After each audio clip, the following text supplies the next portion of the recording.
Well, good afternoon, everybody. It's lovely to be here with you today to give you the carer's view. But we all need to remember why I am here. I'm here because of a failure in leadership, the very thing we are here to talk about. But this failure ripped through the heart of the NHS, and it allowed hundreds to die and to suffer, without anyone noticing, I may say. And it didn't happen overnight either. It was prolonged and throughout the whole system. There wasn't one body that came to the Mid Staff's public inquiry and didn't have to apologise to the relatives that sat in front of them. My life has changed forever, and not for the better. Not a day goes by where I don't go to bed at night and I lie there thinking what I should have done differently. I lie there thinking about the suffering that I witnessed. And I wake in the morning thinking, have I come to any solution that I should have done things differently? And there would have been less suffering because of it. Do you think the managers who allowed that to happen lie awake at night, hoping they'd done things better?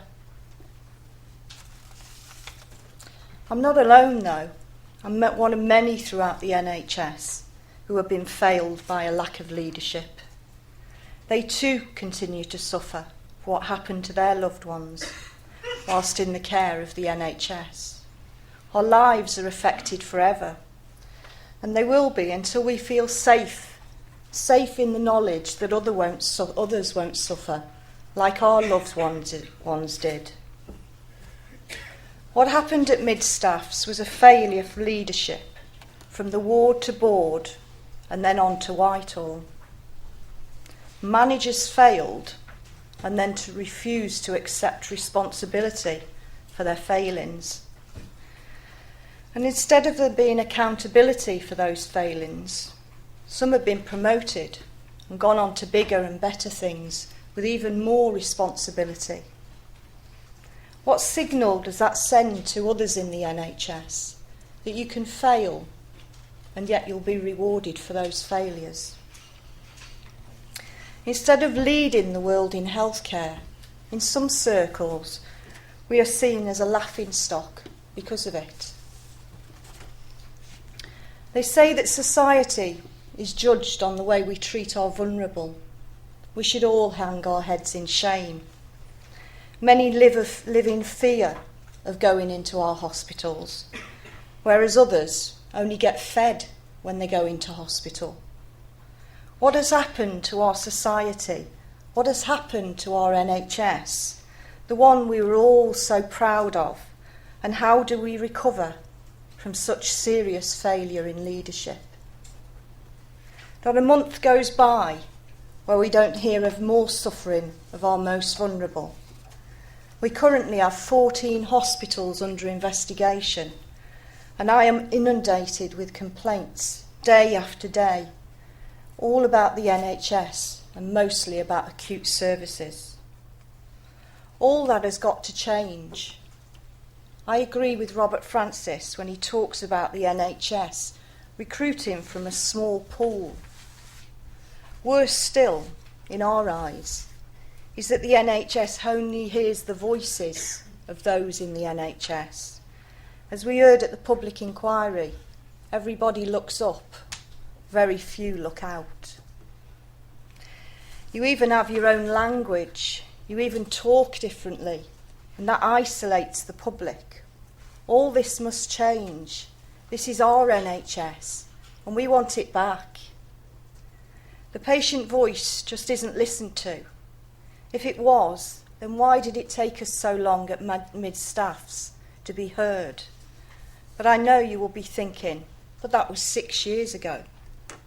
But was anybody listening to the voices at Basildon, to Colchester, to Tameside, and all the others that are currently under investigation?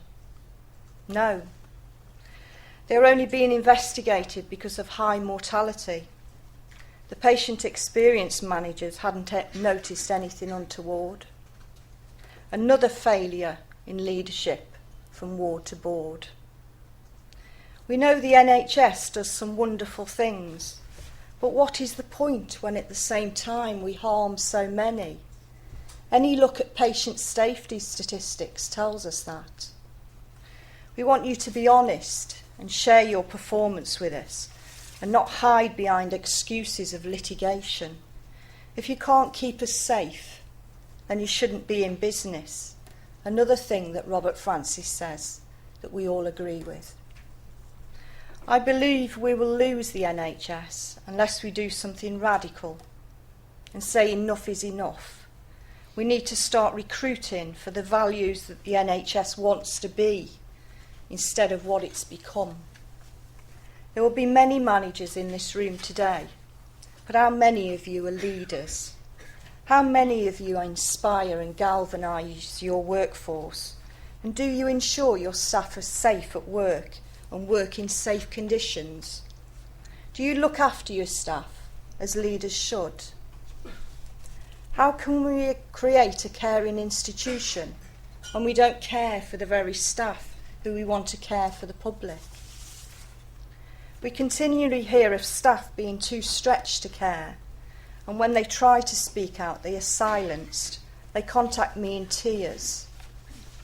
We must say that the command and control style management hasn't worked.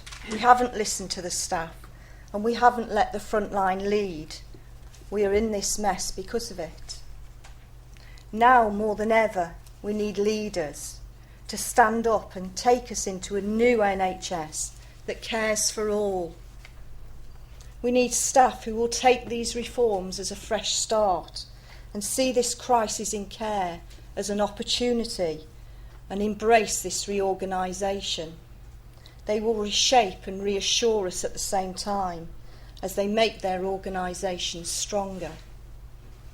Those who bleat about the reforms and having to integrate care are part of the past and need to go. We now have these reforms. We have come so far and we need to move forward and embrace them the best we can. The front line will lead with clinicians taking back their power and ensuring high quality, safe care. For the public, integrated care and letting the front line lead is just common sense. Our only question is, why are you still only talking about it? Now more than ever, we must take this challenge. We must take it up. The NHS owes the public that you will take us all into this brighter future where the frontline lead and zero harm is our guiding principle. It's now time to champion the patient. We want those who fail to be held to account. Without accountability, we will allow a small pool to blight the NHS. We all know what skills are needed, but what do we do about it, apart from talking about it? We need to decide. We all need to decide what good looks like, unite and work together to achieve it. Decide what good leadership is and all work towards it. I've been working with some fantastic organisations throughout the NHS.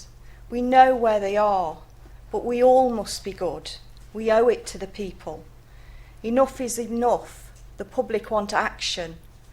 We all have lost faith in the NHS, and their ability in your trust needs restoring. Any managers in the NHS who have not got the right skills should leave, as we need leaders now more than ever. We want you to take us on this journey of change, because that is what's got to happen. With zero harm and right first time, and letting the front line lead, we could all save a fortune and we could save the NHS. Thank you.